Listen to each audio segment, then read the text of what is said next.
avec le phénomène du développement personnel, est-ce que la fiction t'aide encore?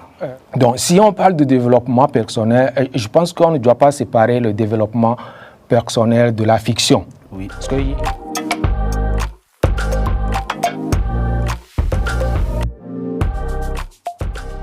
Bonsoir à toutes et à tous et bienvenue dans votre émission Accent Africa TV Show. Ce soir, nous avons le plaisir de recevoir un écrivain togolais dont les mots résonnent bien au-delà des pages. Il a à son actif deux nouvelles, Coup de théâtre et Notre cœur, notre piège. Il a aussi un roman à l'Hôtel du Sacré. Dans cet entretien, nous allons parler de son dernier roman à l'Hôtel du Sacré. Dans la deuxième partie, nous allons aborder l'actualité américaine et dans la dernière partie, nous irons en Afrique pour parler de ces réalités. Sans plus attendre, accueillons chaleureusement M. Gérard Diadé. Monsieur Gérard, bonsoir. Bonsoir. Bienvenue dans Accent Africa TV Show, comme on dit en anglais, comme nous sommes aux USA. Effectivement. C'est vrai que ce n'est pas la première fois qu'on vous reçoit ici. Oui. Je dirais même que c'est une énième fois parce que Effectivement. vous êtes habitué à notre plateau. Mais bon, tu sais, il y a des nouveaux téléspectateurs. Est-ce que vous pouvez vous présenter à nos téléspectateurs qui ne vous connaissent pas? Oui. Merci beaucoup. Merci de m'avoir invité pour une énième fois.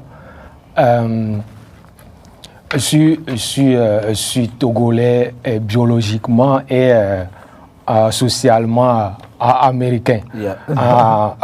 Me présenter, c'est un exercice un peu compliqué pour moi parce que nos pays ont été baptisés par le fouet, la colonisation.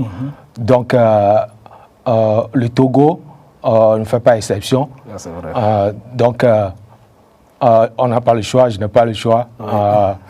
Pour décliner mon identité, je ne peux que me référer à ce titre-là.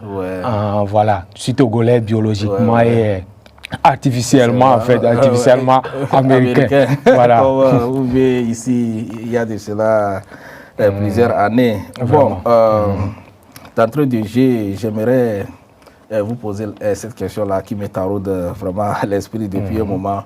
Bon, comme vous avez à votre actif je dirais trois livres de recueil de nouvelles.